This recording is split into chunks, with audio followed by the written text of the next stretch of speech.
Hey, it's me, Unapologetically T, and I really didn't even want to come do no videos lately. I still been trying to keep up with my poetry challenge. It started getting like a little challenging. Um I think three of them that was like really challenging to me was mother and father. The theme was mother and father. Just because I don't have a great relationship with mother and father in this earthly realm. So I kind of like made it spiritual. Well, I didn't kind of, I made it spiritual. And then it was wordless, which ended up turning out pretty good to me. It spoke to my spirit and my soul. But wordless. And then I found that one to be very challenging to like, because I'm talking about wordless feelings, so to put those in like this deep poetic words so that you could feel it, it was hard because the feeling that invoked really didn't have words. So that was interesting to write. And then this last one that really stumped me was the theme was without I. But like I was gonna try to do a poem where I just wrote words poetically that did not have I, but I is almost in everything, and definitely when you're thinking about actions, because like ing. So like even if you can find a word like explore, if I don't put I in front of it, it's like if I don't say I, or I would like to literally, if I use another pronoun, so like if I don't use I as a pronoun and I use some other pronoun, I still have I that is a major vowel in a lot of words. So not saying that I can't do it. I might actually go back to it and challenge myself to do it, and see what I can come up with. But I just decided to like center that around like ego and how, you know, we find ourselves in everything, and like just like the letter I, it's found in most things. And I don't know, I just kind of like ended it with like, it's hard for me to see who I truly am if I find myself in everything. So and I think that's like important too, to like when you're on this spiritual journey of rediscovering yourself. I don't even like saying finding yourself anymore, because you already know who you are. So it's more like remembering who you are, plus, you know, this new version of you too. So like you're rediscovering what you used to love and what you used to do and who you used to be, and also marrying that with who you are currently. And so sometimes you'll find that you do like the same things as your core self, because your core self is you. And that's the whole point. You get to this point where you have to rediscover who you are, is because you've lost who you were. And so you will return to self and figure out that, hey, look, all along, you know, I always like these things, and there might have been things that you never got to try that you get to try now and see if you like them. And it's just like this journey of, like I said, rediscovery. And so you're finding old things that you loved, and you're finding new things that you love, and you're marrying all of that together. And so I don't know. Yeah, I've been working on these poems. I always say I don't know. I do know. But I also don't know nothing at all. So I only know what works for me. And hopefully, you know, you can relate, or at least just take the concept. Just take the concept. One of the things that I am beginning to like love is and it's nothing I made up. It's something I always heard as a child, but it's like you eat the meat, so you chew the meat and you spit out the bones. So in life, you're gonna have different messengers. You're gonna come across so many different people in life, even if it's not a messenger in the physical. Maybe you're reading a book or an article. Maybe you're looking at TV, the media. You have to learn discernment. You have to learn how to chew the meat and spit out the bones. Um, And hell, some cultures eat the bones. I'm not there yet. Like, I'm not there yet. Some cultures even eat the bones, and because there's marrow in there, and there's other things inside the actual calcified bones. So some cultures have learned the art of eating the bones too. Me, I just want the meat, and I'm gonna spit the bones out. And I don't know why I got literal about a metaphorical thing, but literally some cultures do eat the bones, but metaphorically we're going to eat the meat and spit them bones out. So that's just me. You know, what resonates with you, what makes sense to you, take it. If it don't apply, let it fly, type of ordeal. So yeah, I guess like I could talk about like grief, because grief definitely is something that I have been avoiding. It's not to say that I haven't been grieving at all. I definitely have my moments where I really can say that, like, losing Dante, I have not been able to push grief aside completely like I have been able to do in the past. I literally even, you know, have things set up where I can remember him and in a positive light. Like, he's in my car. I have Islamic prayers from his burial site in my car. So I'm always like, this good grief. I'm always exposed to this good grief, whether it be pictures that pop up on my phone, which I do. I'm running out of space. So what I am about to do is take those pictures off of Google Photos, because it's just taking up too much space on my phone. And I'm going to put them on a memory card. And so that kind of makes me a little sad, because I won't be able to just have those special moments like pop up as much, because I'm going to take a big bulk of that stuff off just so I can keep it. Because if it keeps dinging to me to clear storage, like, I'm gonna start deleting shit that I don't want to really delete. So I was just like, it's better to just have my memories off that device and in a secure location. So and I probably keep some on, but I just still want to have it somewhere safe where I could always have it. And I'm also going to purchase, I had designed this like photo book where I will always have like a hard copy of pictures and memories of him with me, his family, his kids, the dogs. I even have pictures with him and some of his friends. But yeah, like, so it's not that, like, when I say I'm not dealing with my grief, it's like, oh, I'm not dealing with the aspects of like loving and missing him. I think I do that pretty fairly well on a day-to-day basis. Like, I definitely honor his memory.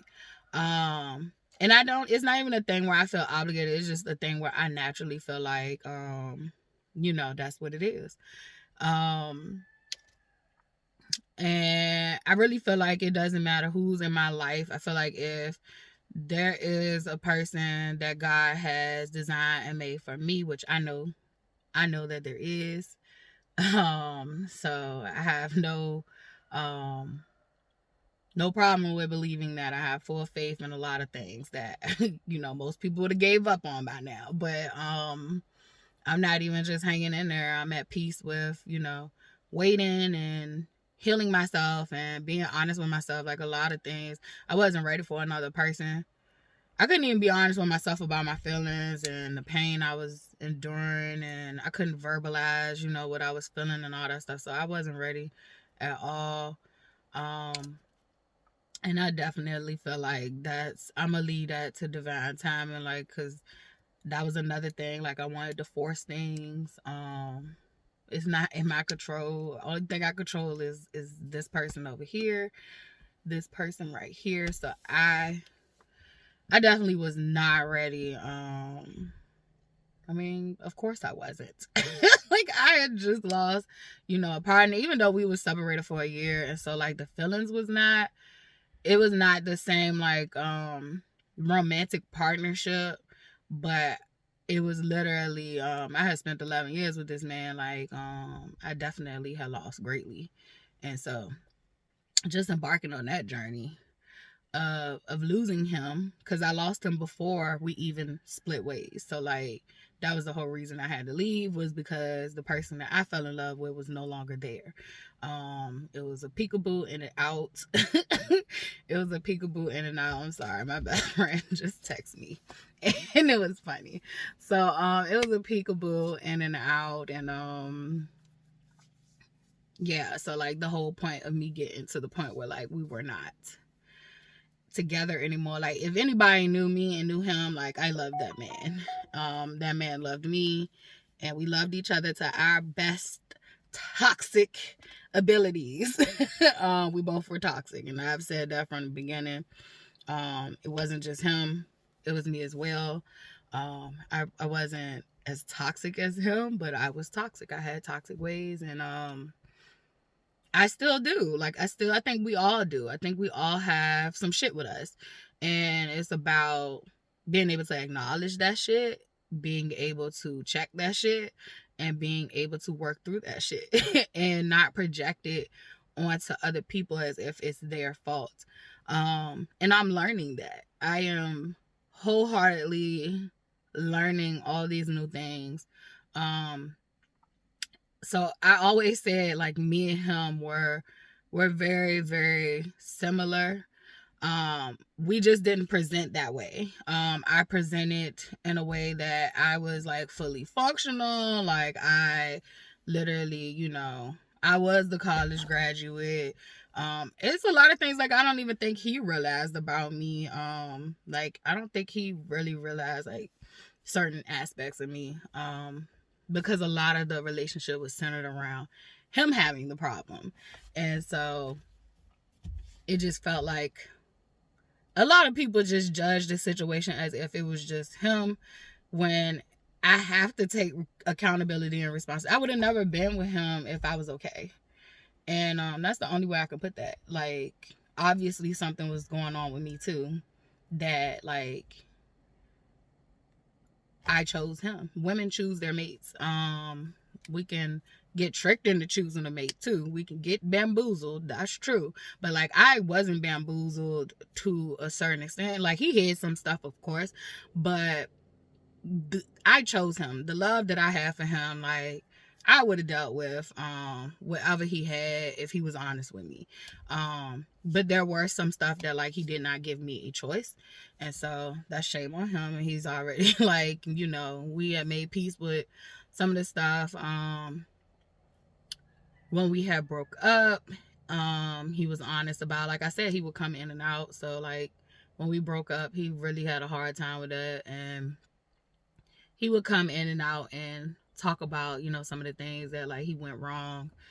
And so we do have some peace before he passed away, but we also have some parts that I'm just now getting to, that I actually feel physically safe in this world. When we split, I did not feel physically safe. I literally felt like we was on some Kill Bill shit, like some rogue partners. Like we didn't turn our backs on each other type of stuff, and it was more of like him. So I literally had to be very cautious and aware, like, because I would literally tell people in my life that like I feel like he's watching me, and they'll be like, oh, you know, you're just paranoid and da da da da da, and I'm like, no, I really feel like he's watching me. Like, it was just stuff that, like, when I would go out, and this is after I have moved, and he's not supposed to know where I'm living at. Like, I never had him over at my house, all this shit. Like, it just was, like, weird when I would leave the house. Like, this was before we went no contact. Like, when I would leave the house, he would literally, like, call me and be like, you know, such and such saw you here. I remember one time I was leaving work, and I was probably heading towards like Petersburg to do something, and like I got a phone call like, what you doing, you know, on 95? Like, and it's like, what? And so like I'm very observant, and I'm like, I think this nigga following me. I think he following me. So which meant that if I thought he was following me, that meant he knew where I lived at. So So just saying that, like, I was not only afraid when I stepped out of the house, I was afraid when I was in the house. And I'm not an easy person to scare. Like, I'm not an easy person to scare. As you can hear, I've been through a lot. I'm not an easy person to scare. And in all actuality, if he was someone else, he probably, I'm not gonna say what he probably would, but I'm gonna just let you know, if he was somebody else, it wouldn't have went on that long. But because I did love him, and I was struggling with this love for him more than I loved myself, and I've been completely transparent and honest, that is literally what was going on. I was literally all my life loving people more than I love myself. And matter of fact, I didn't know how to love myself at all. I was never taught. I was actually taught indirectly, like, not to. So you know, it was said to me, like, oh, you got low self-esteem. My mom used to tell me all the time, you got low self-esteem. And it's like, oh, I guess so. You know, like, I guess so now. Like, I look at it like, I guess so now. You know, back then it was just like, no, I don't. And it was just like, get out of my face. Like, because I really don't even want to have this conversation with you. Can't even be vulnerable with you. like, but, you know, now I look back at it and it's like, oh, yeah, I guess you can't point that out because you wanted to make sure I did. So, so, and I don't even think she's consciously aware. I think the more you heal, the more you be able to see that basically you're dealing with a lot of people who are literally out here.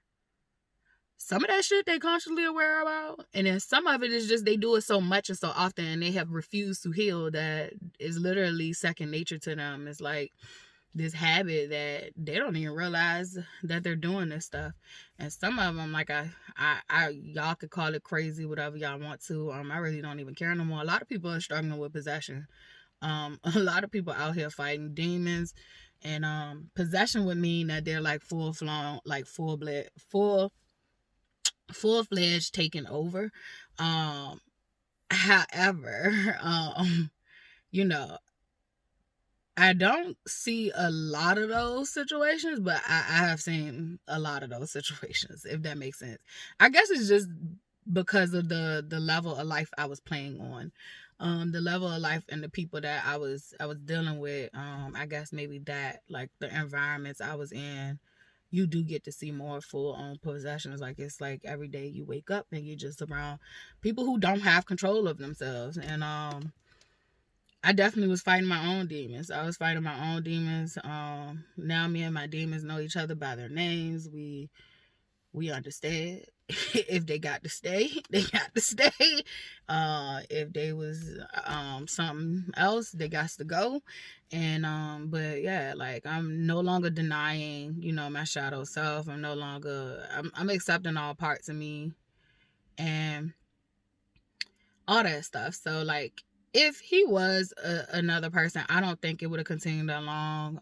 But I did have love for him in my heart, because there's plenty of people who I could have reached out to that would have deaded that situation.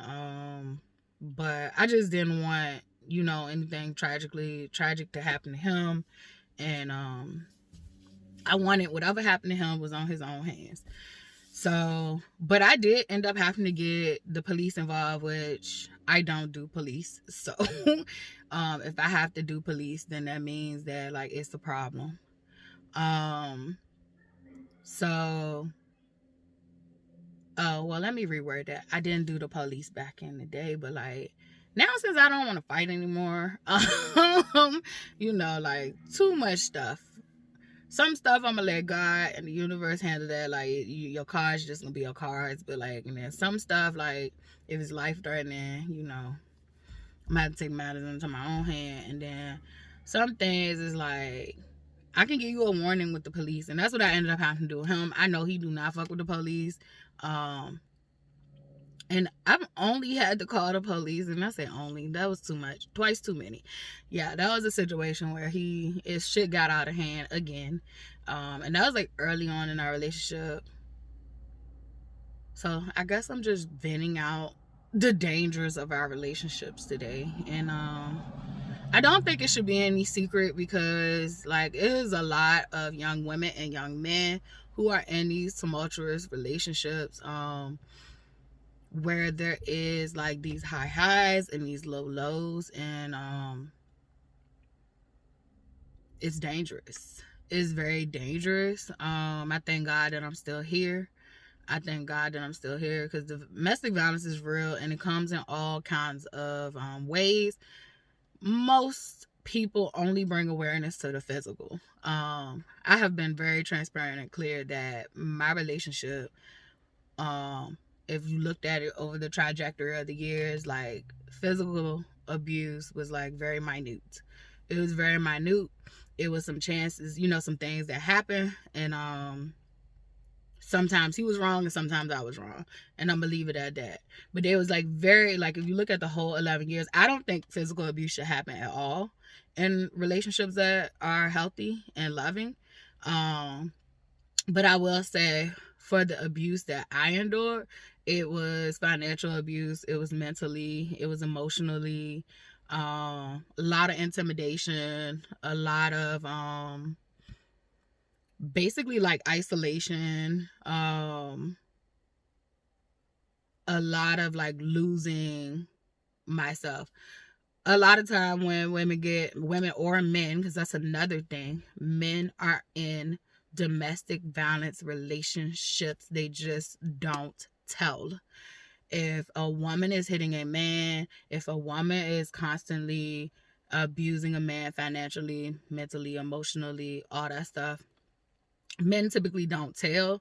And even if they do tell, society does not have the same sympathy for them. But I do because I know what it feels like to go through that shit, and I know that gender does not fucking matter. It doesn't make you weak or whatever to say that you're going through this and try to get help to get out of it. So this is not just for women. A lot of times we see statistics when it comes to sexual assault, when it comes to domestic violence, that the rates for men being abused are low.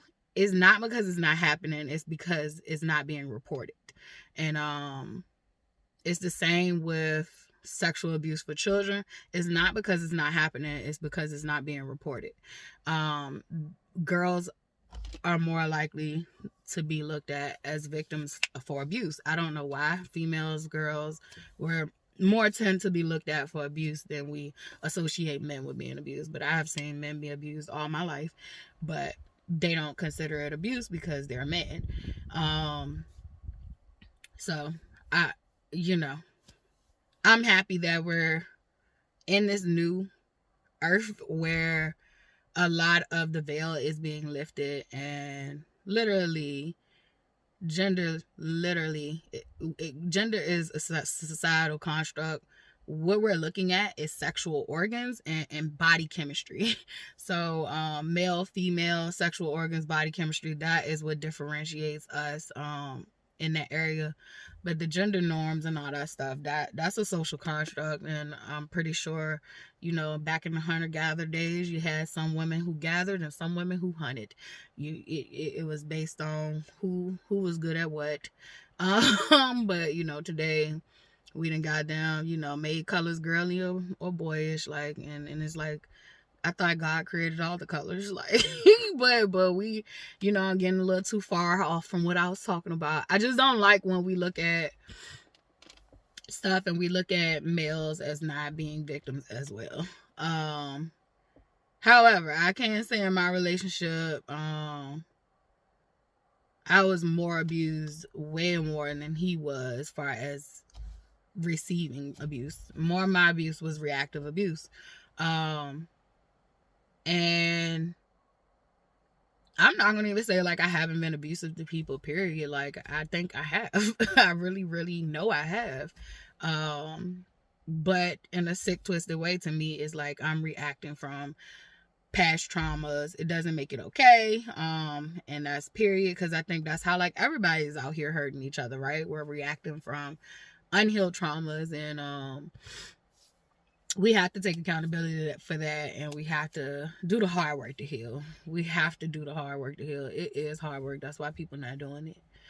And it's not even hard work in the sense of is worse than what you're currently going through. It's actually hard work, and it reminds me of the like working out or the gym. Like, you know, when you first start, like you don't really it's uncomfortable. And then it's like when you start to keep showing up every day, it becomes like this thing that you focus on. You make it your thing that you're gonna be a better person than you was yesterday. So like if you working out in the gym, like you're gonna be stronger than you were yesterday. You're gonna lose weight. You know, you're gonna lose more weight than you had last month. So it's like those like little checks and increments for me. So it starts out, it's not even that it's like this super hard thing. I think it's hard to start, but like once you start, it's like and you get out of that uncomfortable phase, is like this thing that you look forward to each day. um what am I doing in life if I'm not trying to be my best self? And it's not on some perfection. Like, I am heavily flawed, but like to some people I am perfect. I'm just perfect for them, and I call that like the perfect imperfection. Like when you get to a point where like you just okay with being yourself, like that's the dope spot. um However, you always still have stuff to work on. You always still have stuff to work on. And it's not even, for me, it's not even in this extreme that, like I said, I'm not chasing perfection. I'm just tweaking the things that I see inside me and saying, I don't really like how I showed up in this area. And in some instances, I can fix that right away. And then, you know, I can see it right away and check it. And then in some instances, you know, my processing is delayed and I have to, you know, take time to process it. It might take a week. It might take a month. Hell, sometimes it takes next year. and that's okay. So it just all depends on what I'm working on and how I see myself and how I'm reflecting on what I could do better. So, talking about the grief though, I've been processing some really heavy aspects of it, but yeah, like it definitely got dangerous. Like he started putting tracking devices on my car, and I had only seen that in the movies, and like I had kept telling my family like I feel like he's stalking me, like, and I don't mean like, you know, checking my whereabouts online. I mean, like, I literally, he knows where I'm at. Like, he tells me that someone has saw me, and I know, like, Richmond is small, but goddamn, like, how the fuck do you really be knowing? And I even ended up changing cars. Like, he ended up putting the tracking device on my car first time, and I remember, this is when I had to call the police. I remember I was at work because we used to have like one day to work from home. I was at work. I was downstairs in the living room. I was doing Zoom calls, and he ended up calling, and I actually did have like a free time. I had probably like 10 minutes before I had my next Zoom call. So he ended up calling, and we ended up getting into an argument. I can't even remember what we got into an argument about because a lot of it was possession. Like he literally felt like after I had left, like he owned me and I was his, and it wasn't in this protective way. It was like, because I feel like it's levels to things. Like it was not in a protective way at all. It was like in this ownership, like I was his, and if he couldn't have me, nobody could. And so it usually typically arguments started over that, and it's like I had to remind him like we're not together. And so we're not together, and like you just can't keep, you know, calling and expecting for me to be at your beck and call and all that stuff. So I think it was more of like that we kind of got to arguing over, but I'm not for certain. However, I be having these spider senses that I have learned to, like, I am learning to embrace these gifts. But like something said, and that during that time I was smoke, and I wouldn't smoke in the house. So I think when he died, I kind of started smoking in the house a little bit, but it wasn't for a long time because I can't remember, but I do remember I started back smoking. Not started back. I started smoking in the apartment for like a little bit because I was stressed the fuck out. But during that time, because Charlotte has asthma, I do have asthma too, but at the same time, like, I was just like, I could fucking kill myself. I don't want to hurt my child. So I'm just like, someone was like, Latifah, go outside. But it wasn't to smoke. So I'm like, and this is, I had hung up. So I had hung up. I had did my Zoom call, but some kept like nagging at me, like, go outside. And it was like, why you want me to go outside? Like, and I get these moments in life, and like, it just be this urge. Like, it just be like, even when I try to deny it, it's like, it's no denying. It's like, all right, fuck it, I'm gonna go outside. So then I was like, all right, well, I'm gonna just go outside. I'm gonna go sit in the car and smoke me a cigarette until my next Zoom call. Why I go outside? He's like across the street.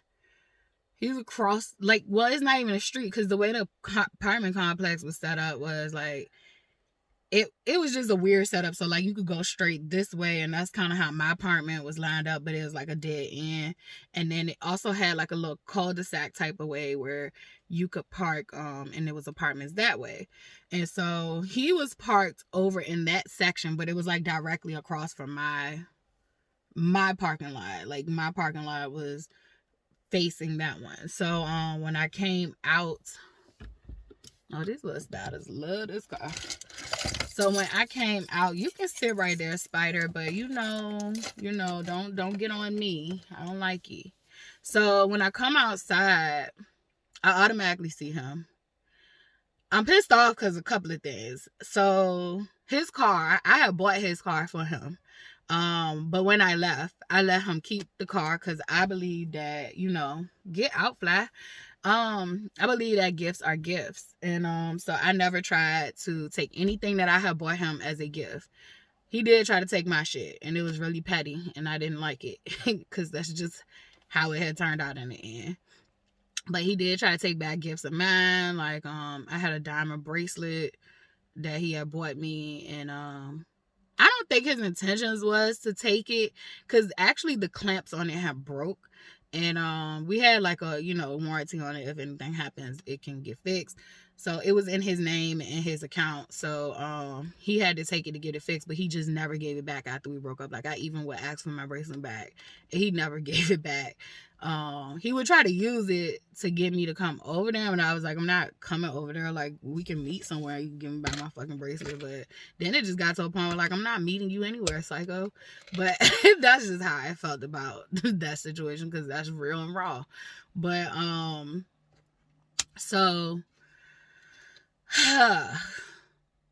anyway, saw him in the parking lot. So I'm pissed off because, number one, he was supposed to get, when I left, I sold the car to him for like, probably like, it couldn't be no more than like, I don't think I did no more than $10, like, just to do something on the title, because I don't think you can give the car away for free unless you was married or something like that. So they said we had to put some type of price. So I literally signed the title over to him, because the car was in my name. And he had actually got a ticket. He had got a ticket in the car while the car was still in my name. So one of the things was like, could you please take this car on my name? Because you are getting tickets with the title in my name and all that stuff. So, like, I had numerous conversations with him about that alone. And so I was mad when I still saw my title, my tags on the car. So I literally had to end up, I was mad about that. I'm just hold that note. I was mad about that. Then I'm mad because it's like, bitch, how you fucking, like, so you have been following me. You do where I live at. And this is crazy. And so I'm just like livid at this point. Like, I call him and like, what are you doing in my parking lot? Like, we just having like a back and forth exchange. I fucked up because I did warn him. I was like, you know what? If you don't fucking leave, I'm calling the police. And I lived in Henrico. And so Henrico ain't playing with his black ass. So, and I kind of moved out to that area too, because I know, like, he'll play with me in Richmond. Like, but in Henrico, like, he not going to play with me. Like, he not going to play with me. So, because he just know, like, he was moving dirty and all that shit. So, like, he wasn't going to play too much. So I was just like, you know, if you don't leave now, I'm calling the police. But I did take a picture of him sitting in the parking lot, took a picture of the tags, him in the car, and all that. So then when he did that, it made me, you know, check my car, because I'm like, how the fuck do... No, that's not when I found the tracking device. I found the tracking device after the fact. So I called the police. You know what? I think I found the tracking device. I don't remember when I found the tracking device, but I'll get to that. So what I did find was him. I did find him in my motherfucking parking lot, and I was just like, oh, you done lost your fucking mind, because now you're dangerous. Now you're really dangerous. So like, my antennas have been right. You're really dangerous. And I called the police, filed a police report. Did not want to do it. Me and the police had a conversation. He was just like, you gonna have to stop talking to him. Like, you gonna have to stop talking to him. I know y'all been together for so long, but he not gonna be able to get over it or get through it. At least, you know, stop talking to him. So at which everybody had told me to stop talking to him, but at the same token, like, we was together for so many years. It's truly extremely hard for you to just cut your feelings off like a water faucet and just be like, all right, fuck it, you know, I'm not dealing with you no more. And to me, romantically, I had checked out. I had checked out before I left. If you listen to the music, when a woman's fed up, like, I didn't leave this man for no other man. I left this man because he was dangerous, and I no longer was with the person that I loved. Like, I was with something completely different. Like, I didn't even know who the fuck I was with. You know, I was sleeping with the enemy at night. So that was hard. Just going through the whole police process was hard. I was re-traumatized because I had a old white man who didn't even work in the domestic violence. I mean, like, domestic issues, like juvenile and domestic issues. Like, he didn't even work over there. He was like more like a criminal. But I guess that day when I did go get, because I had to go get an emergency piece, basically it was a fucking piece of paper, and they make it so hard for people to get a fucking piece of paper that is not criminally binding, by the way. Like, it does not criminally charge the person. It just allows for, if that person fucking shows up, that literally, you know, the police have the right to then, you know, do some criminal shit for them. But it's literally a piece of paper to protect abused people, and sometimes they try to act like they don't want to give you that shit. And it's like, the situation I went through, this white man ain't want to give me my shit. And it was like, I had showed him like proof that, you know, he had the tracking devices. I had printed out text messages. He literally just wanted me to talk about how this man would beat my ass. That is not the only forms of fucking domestic violence. I shouldn't have to talk about, and I shouldn't have to re-traumatize myself just for you to feel good to give me this piece of paper. This is not the fucking 1950s. And, you know, abuse is abuse now. And so, like, we really gotta look at this shit differently, because why aren't you trying to give people a piece of paper to protect themselves? So that was my protection. Like, literally, if I had to defend myself, it would be on record that, you know, he was acting fucking unruly. He was popping up at my place. He has, you know, threatened me. He has put tracking devices on my car, all that stuff. That would have been protection for me if I would have had to defend myself. It would have also been a paper trail if he would have actually did something fucking to me. You would know who the fuck did it. So it could have just went so many different ways. And I had to literally in that courtroom tell that man, like, so when I die, like, so when he kills me, because you don't want to give me this court order, like, you know, my blood on your hands, basically. And it kind of like helped him change his tune, but he still wanted me to come out and say that, like, this man hit me. And it was like, why do I have to talk about what this man done in the past when literally I'm no longer in that fucking household? I am out the household. He does not live with me. Why do I gotta go revisit the past for you to give me a fucking piece of paper to protect me and my child based on what the fuck he's doing right now? So it was very, like, triggering. I just remember, like, crying in that courtroom and just having to, like, I felt like not only am I fighting him, I'm fighting the legal system. Because, like, you literally trying to tell me my life don't matter. You literally telling me my life ain't even worth a fucking piece of paper that your white ass is about to sign. And I am sorry if you feel offended, but I'm fucking tired. Like, I'm tired of these systems that sit up there and say they're designed to protect people, and they're really not. They're really not designed to protect people, and people are dying every day, even with those pieces of paper. So imagine if you didn't give me the piece of paper. Let's just say I had a situation where he popped up and I had to protect myself. It would have been so much easier to know why I had to protect myself if he gave me the fucking piece of paper. It'd be so much easier if, like, when he decided to pop up at my job across the street, like, that you had gave me the piece of paper. So, like, this man was doing all kind of stuff. Like, literally popped up across the street from my job, was sitting in the parking lot. He knew that they couldn't do shit to him because he wasn't on my job premises. So, like, he would park across the street. And so I stopped even going out into, like, the lobby where my job was and started going back into my office. Like, I was just like, you know, like, this nigga crazy. So mind you, if I'm feeling like that, like, when I would get in my car, so, like, if I came out, because he put a tracking device on my car once, I was told by, like, my group members, like I told y'all, I used to go to narcissistic abuse recovery. I was told by them, like, you know, to press charges when I found the tracking device the first time. I thought maybe me having a conversation with him would help. It did not. It did. He did. I found the tracking device before he showed up at my apartment. And yes, I was having delayed processing on how to handle this situation. I felt alone. I was having conversations with family members, but they wasn't taking what I was saying serious. And so I just was, like, confused on how to handle this by myself. I was getting advice about how to handle it correctly, but my heart wasn't aligned with my brain. And so I was just functioning and trying to do things the best I knew how. And it was a lot of stuff, like, I was hiding from my child during that time. I just didn't want her to freak out or panic. But yeah, like, I used to check underneath the car. Checking underneath the car, realized that he had put another tracking device on my car.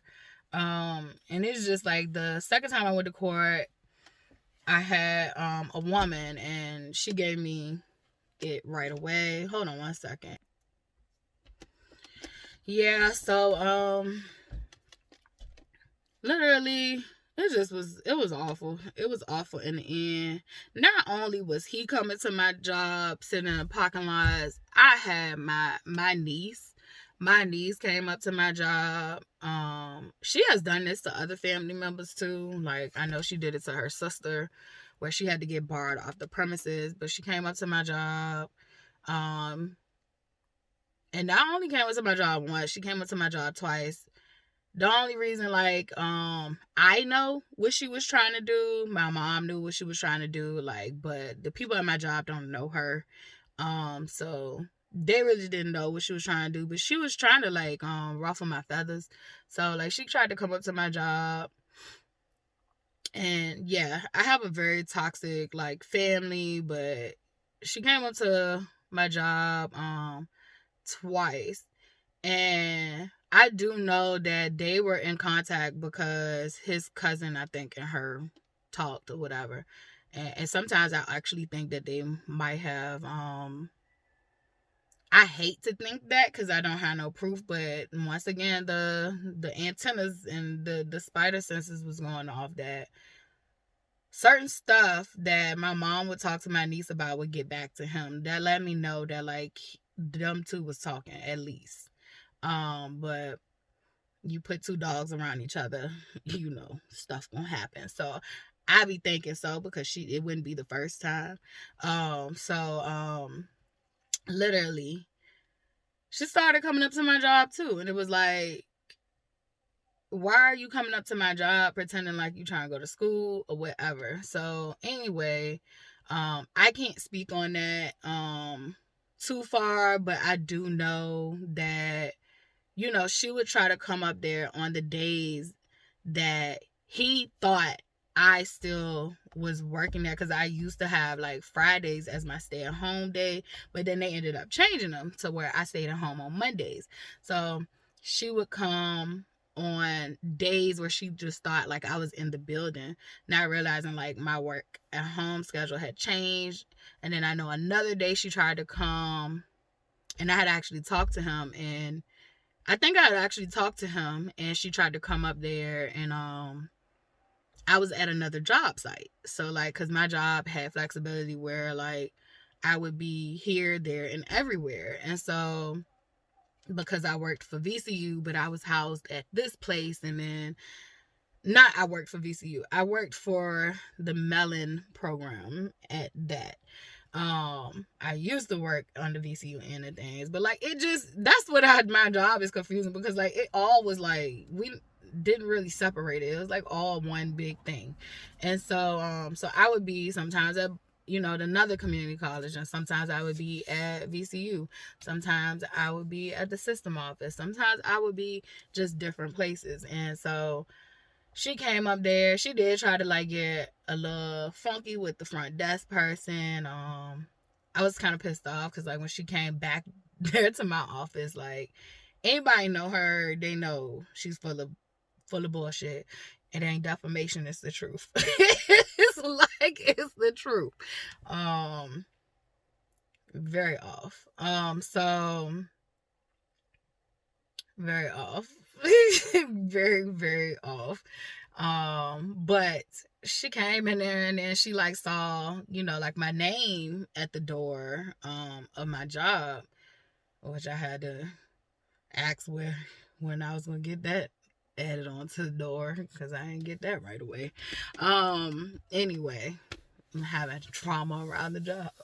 Like trauma just resurfacing, but I hope it's trauma that I'm purging and that like I worked through. But yeah, she came there and told everybody like we was related. I didn't want them people to know I'm related to you. Like, just cut that shit. Like, leave me alone.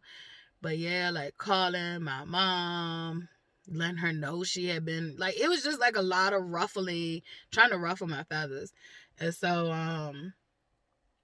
I was happy though, because she didn't do what she did to like her sister. Like, she got unruly where her sister worked. They had to literally ban her from the premises. The only way she could go on the premises if she had to go to the hospital. So I'm happy that she didn't get that much, out of control, but she can.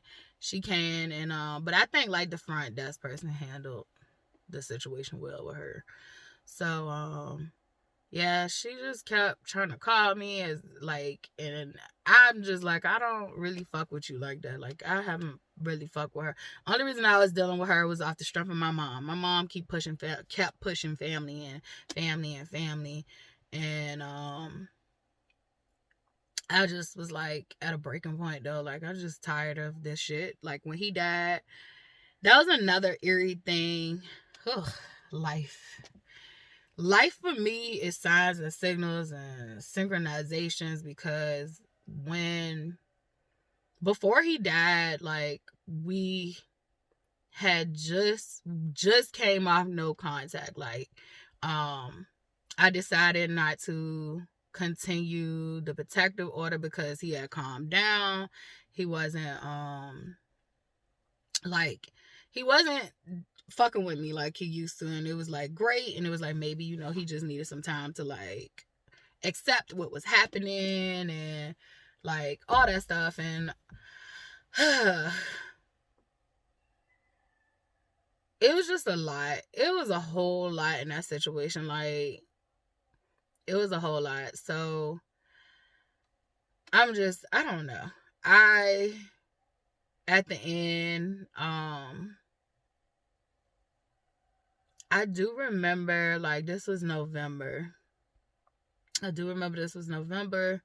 And I had started back talking to him in October. I think the protective order had ended, and that's what he called. He had called from a number I didn't know, which I knew it was his, because, like, that was another thing. Like, he would tell me stuff like what was on my back porch. Like, it got scary. Like, I would see, like, how you got your light on in your back porch and you see someone like walked past it or something like that. And so like I just lived in a lot of fear for a few months. I would say like April to October. And I would say I lived in fear, period. Like even when I was in the house, I lived in fear. Like, cause he would be in a drug induced state. Like he would pull out, his weapon, and he'll go start like checking in the bed or thinking somebody was in the closet, and like that's how much he had started to lose his mind. That I was going through. Like if I would go outside, let's just say a car drove by and it so happened to beep, he think it's one of my niggas and I don't even have a nigga. Like I feel frumpy as fuck, and I feel like, don't nobody even want me no more. Like, cause that's just how low I had got. And so like I'm just like, what the fuck is you talking about? Cause I'm not even, talking to nobody. Like I'm not even talking to my friends talking about a nigga. Cause that's just how low I had started to feel. So he had got like overly paranoid. He's real gifted in the spiritual realm as well. So like I think by him doing the drugs, like though, like that just opened him up to some stuff that he shouldn't have opened himself up to. Cause I just don't know who the fuck he was. Like I don't know who that man was, but like yeah, I remember one time like going out, just like I've said in videos, like he's never put like a gun to my head and said like, hey look, you can't live your life, you can't go out here. He did a lot of like mental mind games that like, just if you're already depressed and you're already in a fucked up state, you already fighting to even just step foot outside. You already fighting to live your life daily.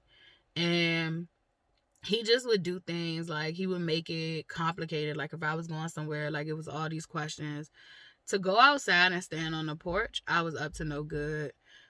We had cameras in the house. We had cameras outside. It just was so fucking bad. It was no privacy, like no privacy whatsoever. So literally, when I woke up after he passed away, and when I say woke up, I mean spiritual awakening. Like when I had a spiritual awakening once he passed away, I woke up afraid.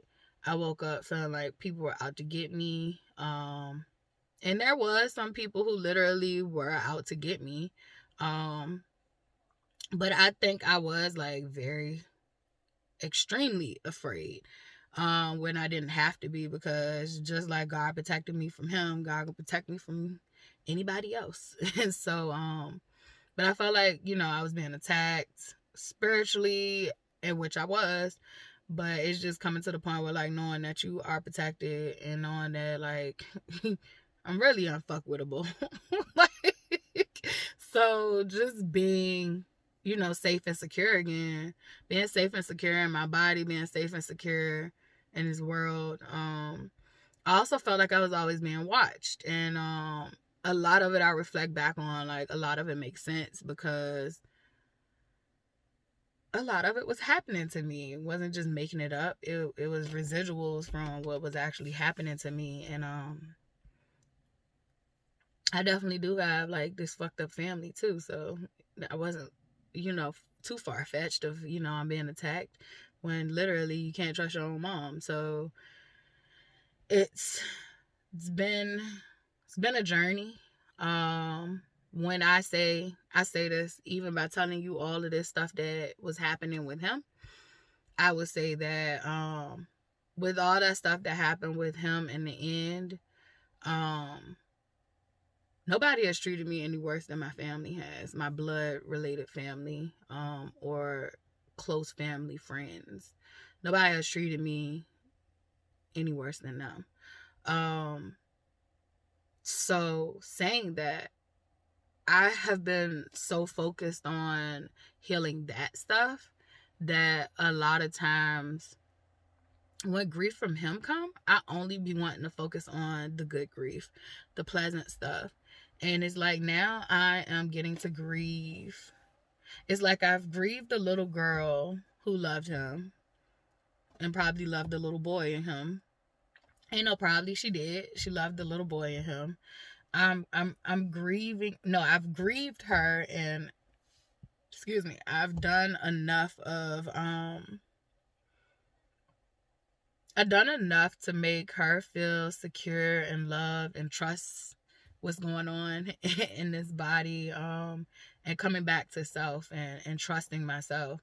I've done a lot of work around that inner child wound and showing up and being the things that I needed for myself as a little girl.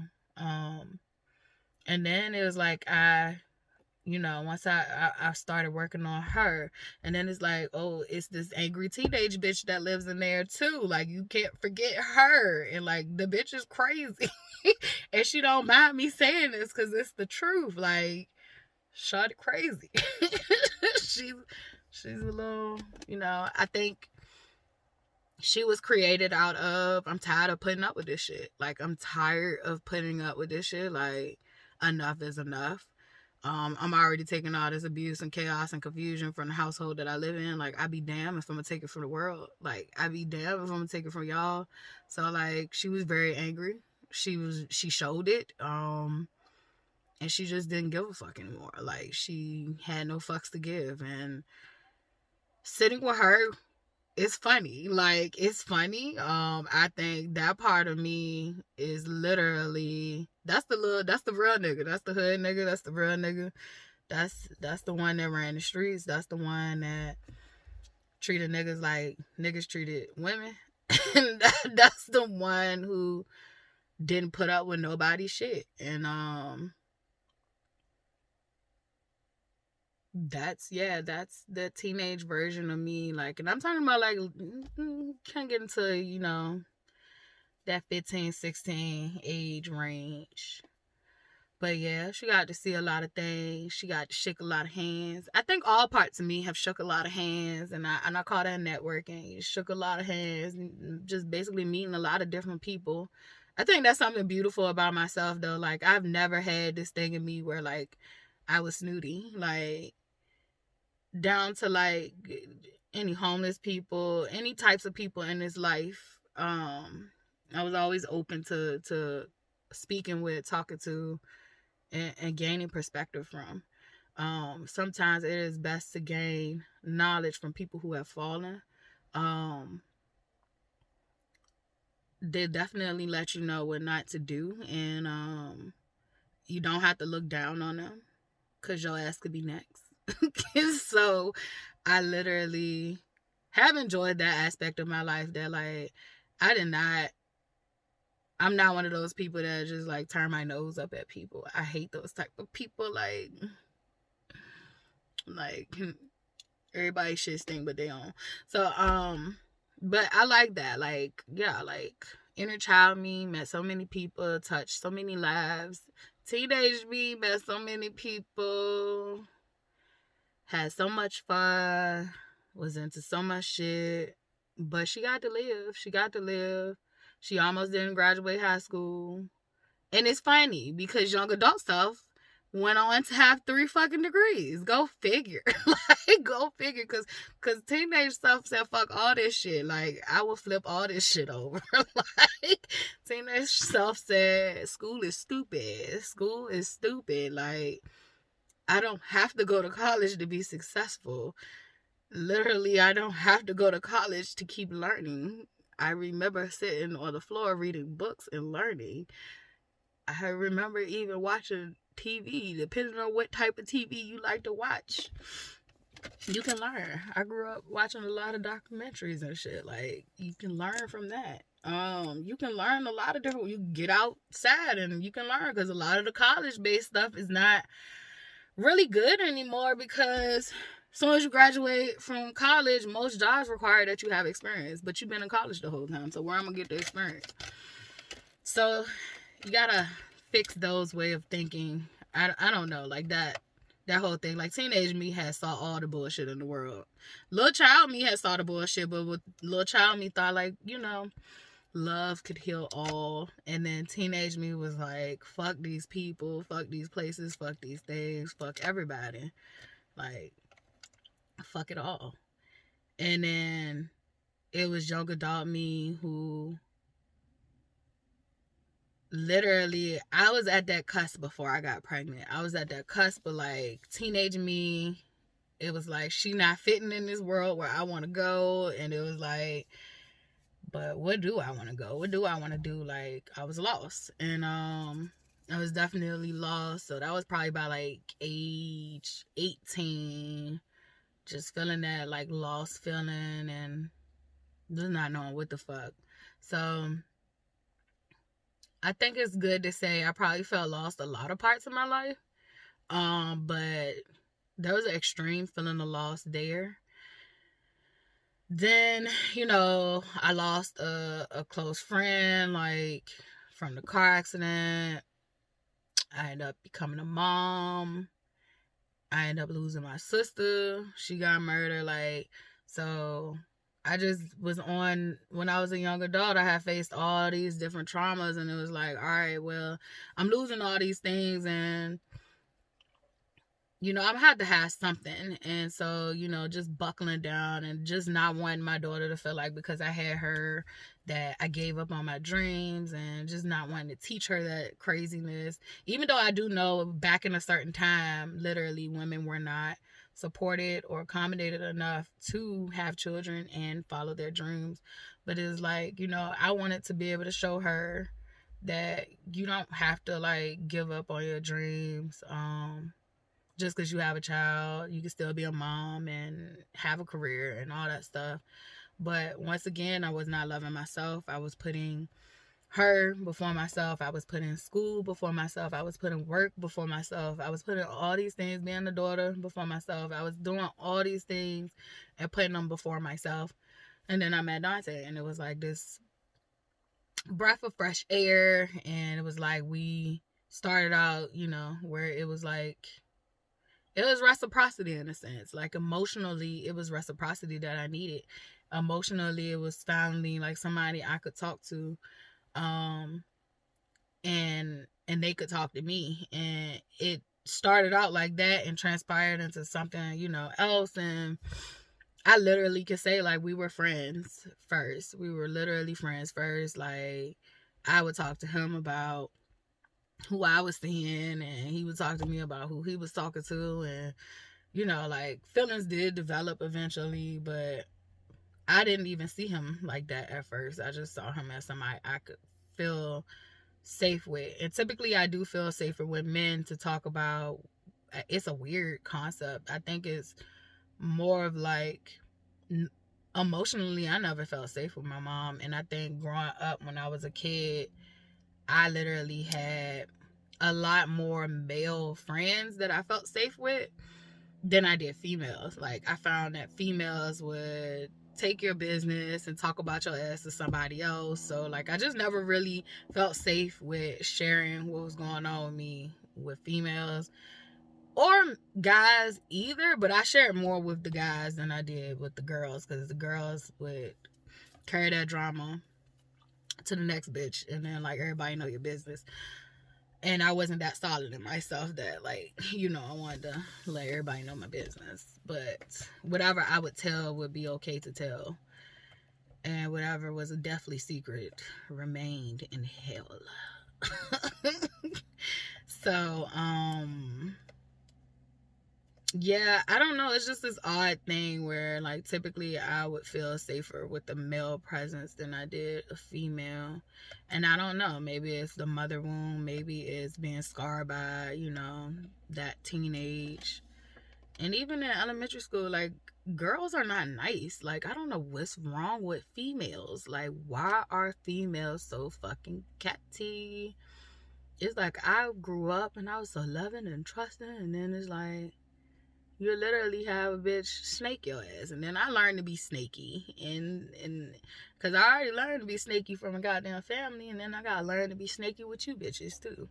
And so I did have female friends, but I don't know. I like to pick female friends that's kind of like me.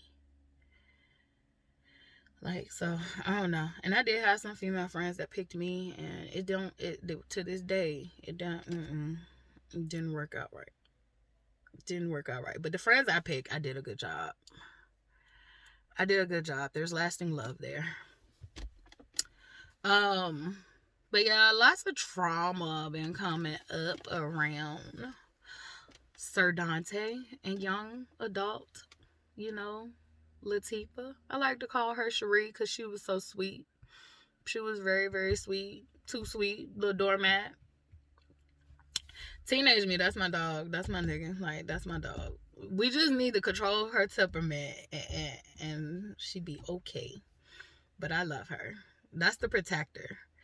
And then the little girl, she's wild and crazy too. Like, all parts of me is crazy, but like the little girl, I love her. She's like the playful. I think a lot of art comes from her.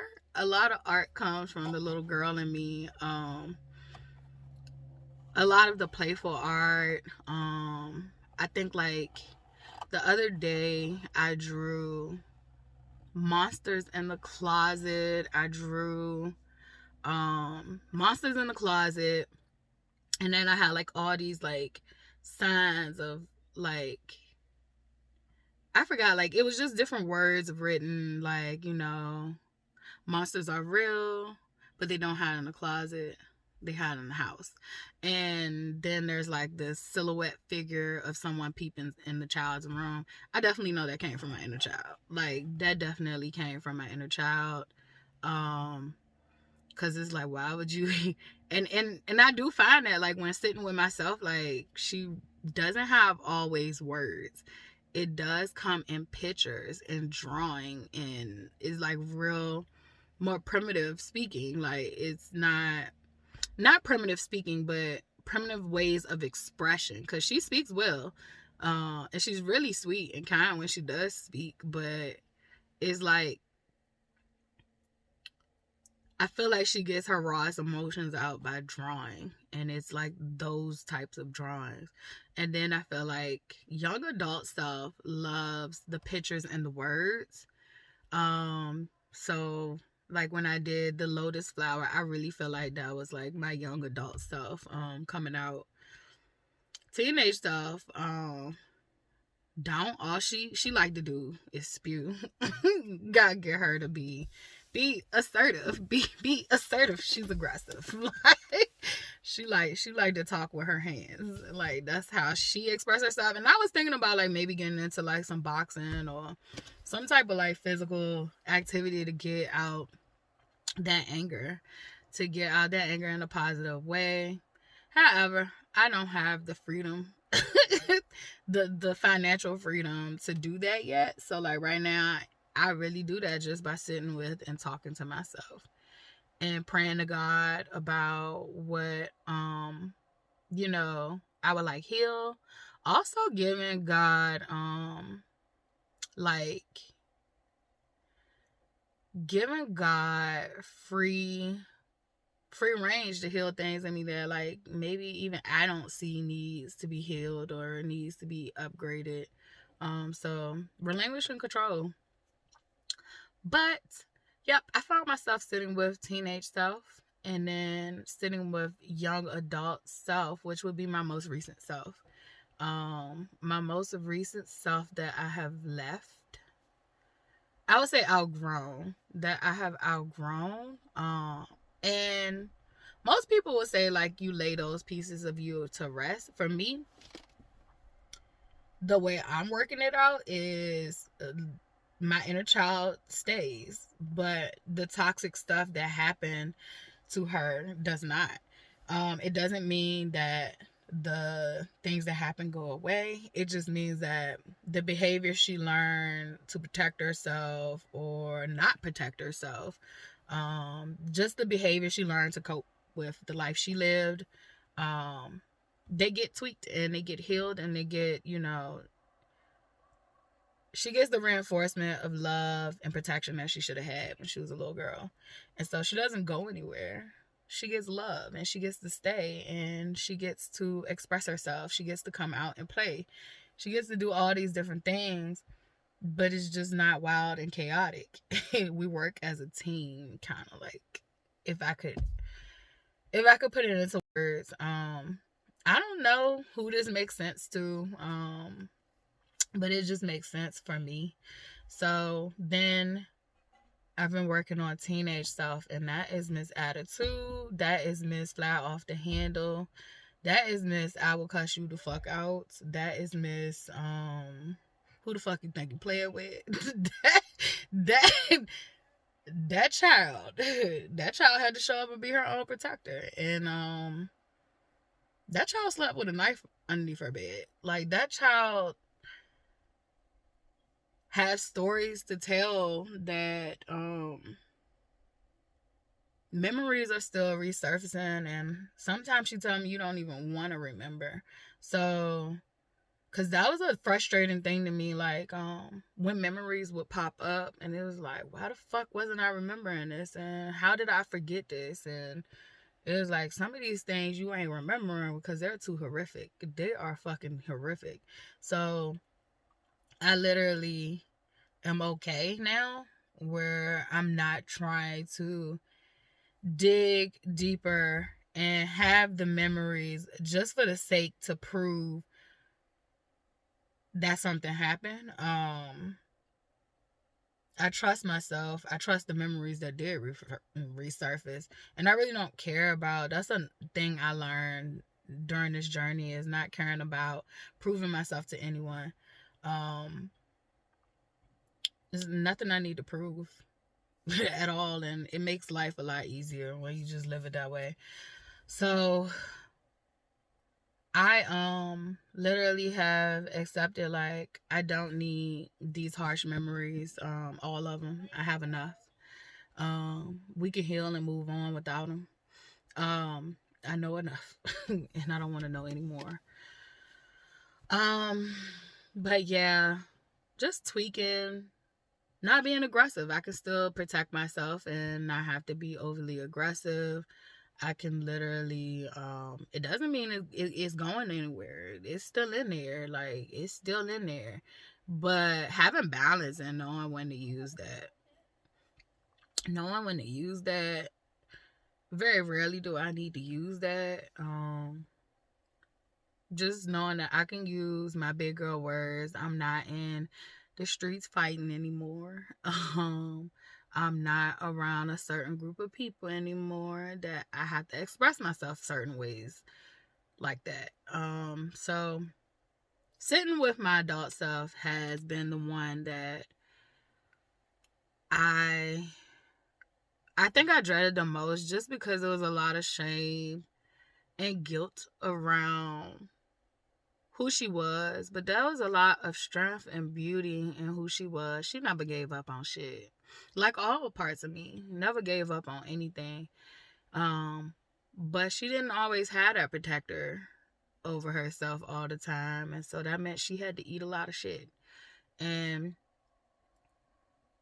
it was a lot of guilt and shame around that, because it made me feel like, well, who was she? Because she was weak. And it was like, now I'm finally looking at her. That was what was projected on me. My family would say certain shit. My mom, like, that's one of the things that hurt me the most, was like, if you knew I was in an abusive relationship, why did you try to abuse me on top of the abuse I was already receiving?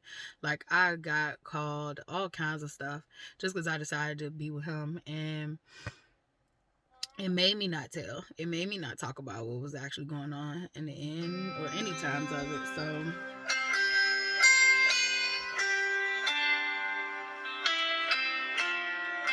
I'm gonna finish this one up. So anyway, like, it did hurt. It really hurt so bad.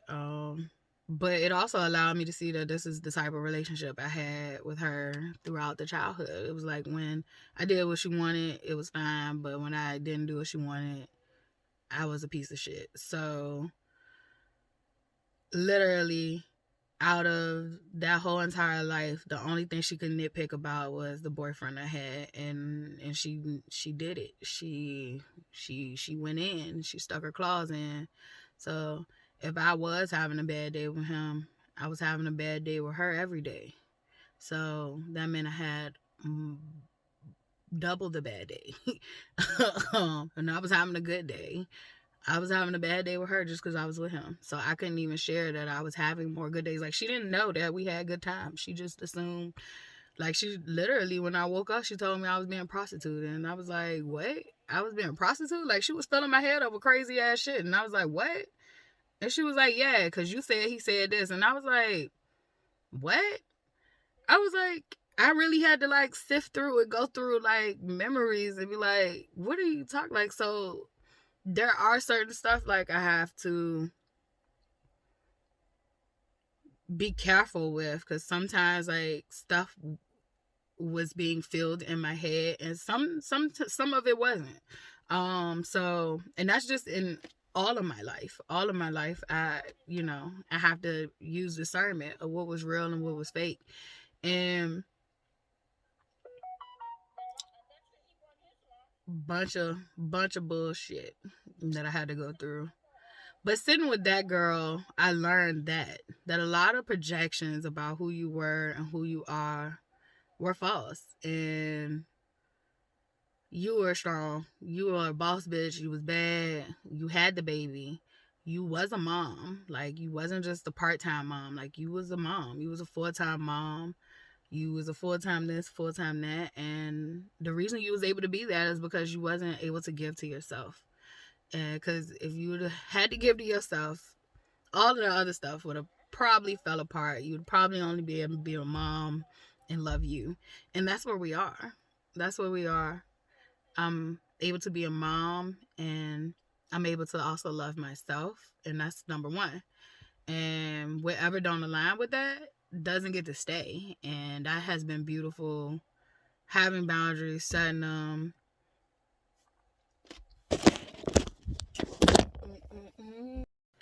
Hey, it's me, Unapologetically T, and the video had cut, so literally just stating that I'm probably gonna end it soon, but just that my young adult self was on fire. You're talking about a 19-year-old to her 30s. I would say it cut at 30, and then I'm started to like morph into what you're seeing now.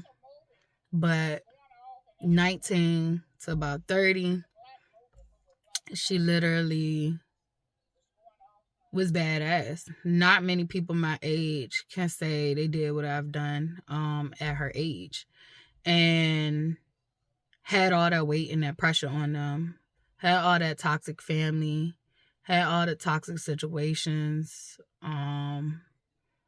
and still be okay and still pull through.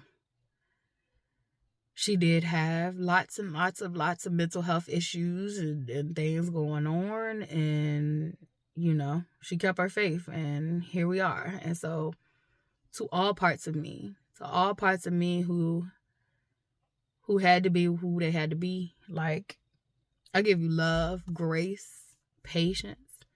I give you forgiveness. More forgiveness for allowing yourself to be treated that way. Most of the life was as a child. Like, most of the life was as a child, so it was out of your control. The adult parts of me, I feel like you did a hell of a job for what you was given. Like, you could have caused way more damage, and you could have been way shittier. You could have been way less productive. You could have been way less loving and kind. Like, you could have been a lot less. But every day you tried to show up and to do your best with what you had. So today I was grieving my young adult self, and I have spent a lot of time with her, and all these parts are being healed, and I am being upgraded and afforded to feel whole again. And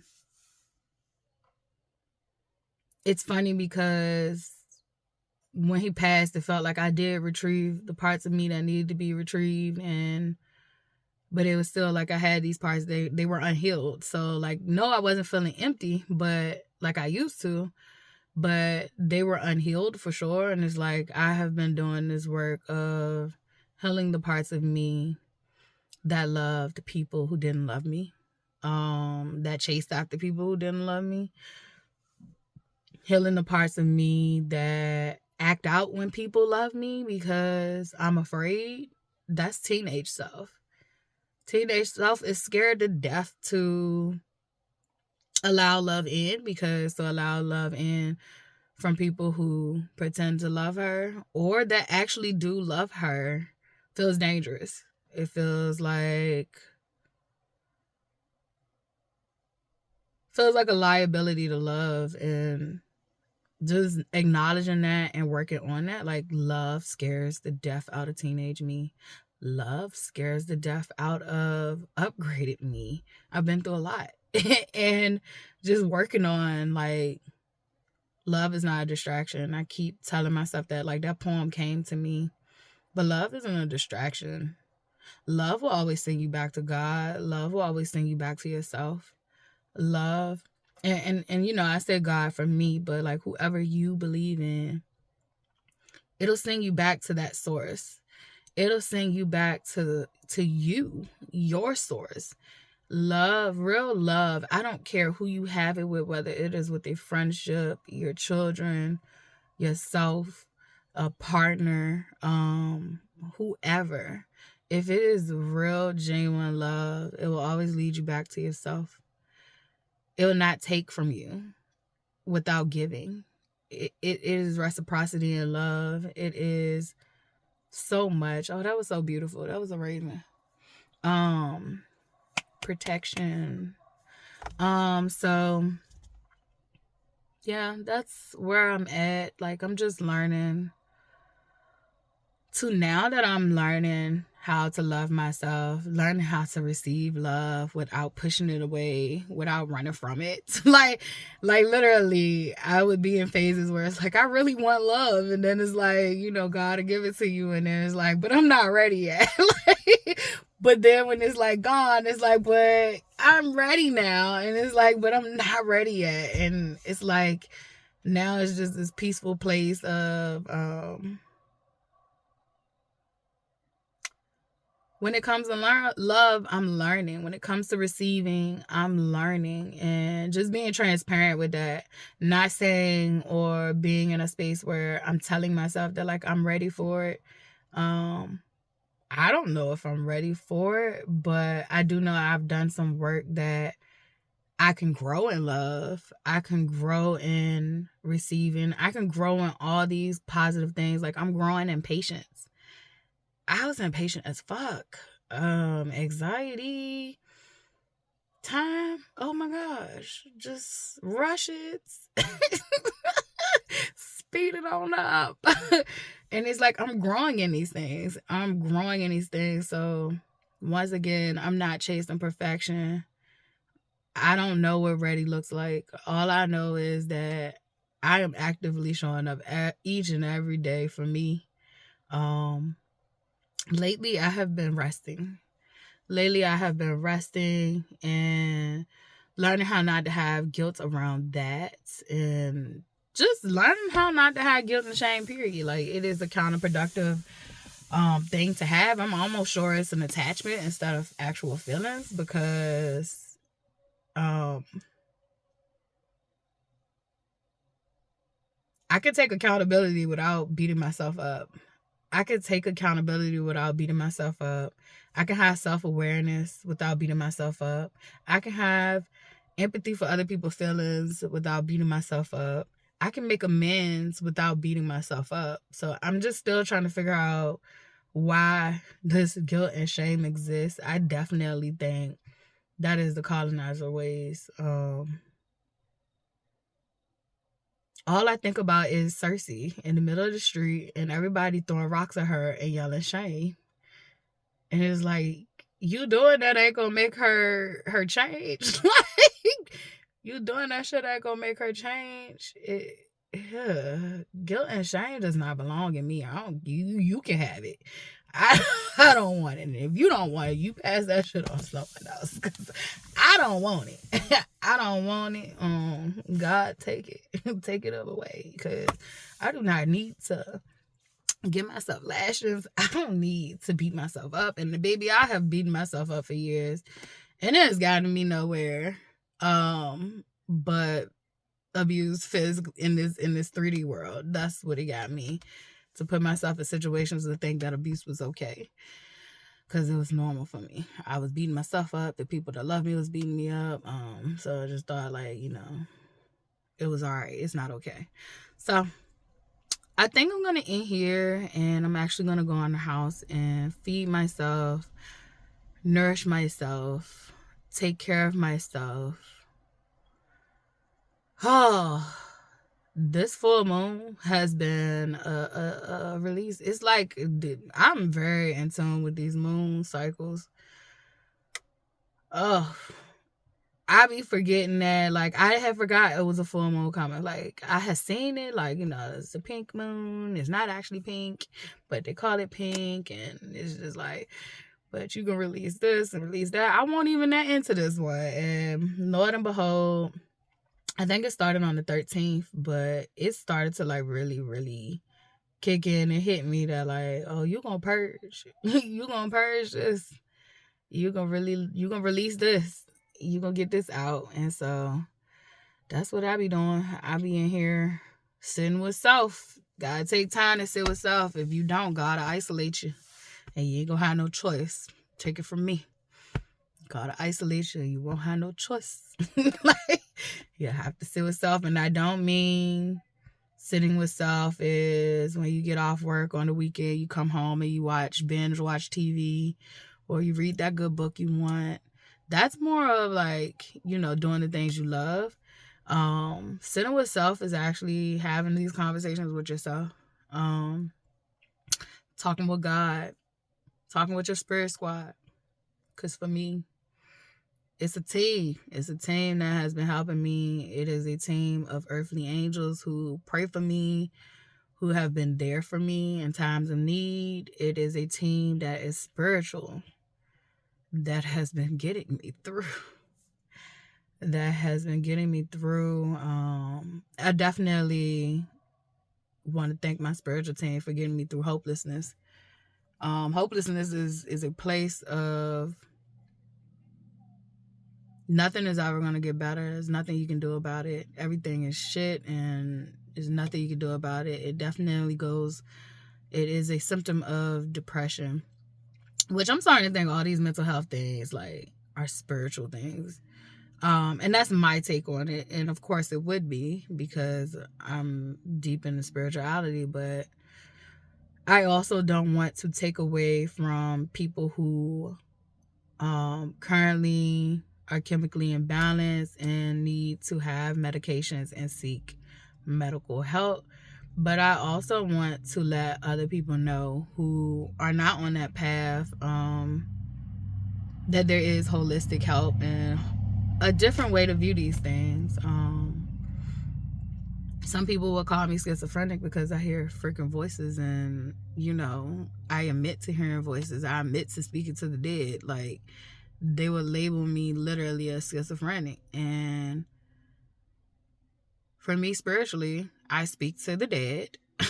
I hear voices, and I'm okay with that. I'm not hurting anybody. They're not telling me to hurt anybody. Matter of fact, I be having to tell me not to hurt nobody.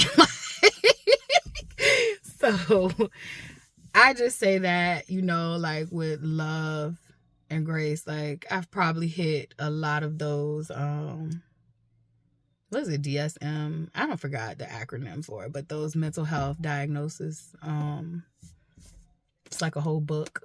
I've probably hit a lot of them. So, and I've been through severe trauma too. So